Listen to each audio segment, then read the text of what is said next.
Қызым, саған айтам, еңсемнің еңсермейтіні, ойымның аласырмайтыны, әжемнің үнемі айтудан жалықпайтын, өнегелі өсиетінің санама сіңуі, бойыма даруы деп білемін. Ескіріп, тіл шыққалы, әжемнің етегіне жармасып, тамағына таласып өскен жандардың бірі мен едім. Дегеннен-ақ сөз саптауы бөлек еді. Жиын болсын, немесе кісі қарасы көп жерде сөз алғанда келген мейманның аузын аштырып, бәрі де құлақ түре ұйып тыңдайтұғын. Ата-анамның тәрбиесінен бөлек, осы үлкен кісінің тәрбиесінде өстім. Сондықтан мен әжемнің айтқан бір қатар ақыл өсиетін айта кетейін. Сіз де құлақ түріңіз, оқырман. Қызым, үлкендердің алдын кес-кестеме, одан бұрын орағатып сөйлеме.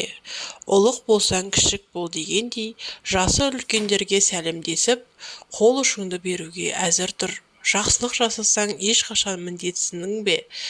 Адамнан қайтпаса да Алладан қайтады. Үнемі таза жүр, тазалық денсаулыққа кепілі. Үйді таза ұстап, артыңды жинап жүр.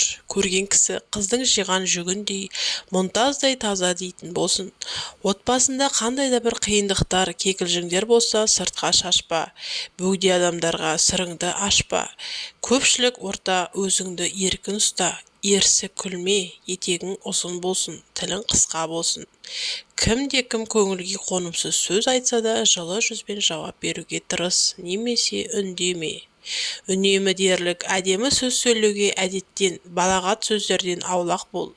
Бар істі бастамас бұрын үлкендердің ақылына жүгінгеннен артық етпейді. Достарыңның ортасында сыйлы бол, қадірің түспесін деп, сөз айтса да жылы жүзбен жауап беруге тырыс, немесе үндеме. Үнемі дерлік, әдемі сөз сөйлеуге әдеттен, балағат сөздерден аулақ бол. Бар істі бастамас бұрын үлкендердің ақылына жүгінгеннен артық етпейді. Достарыңның ортасында сыйлы бол, қадірің түспесін деп, әжем көптеген мағыналы сөздерді айтып отырады.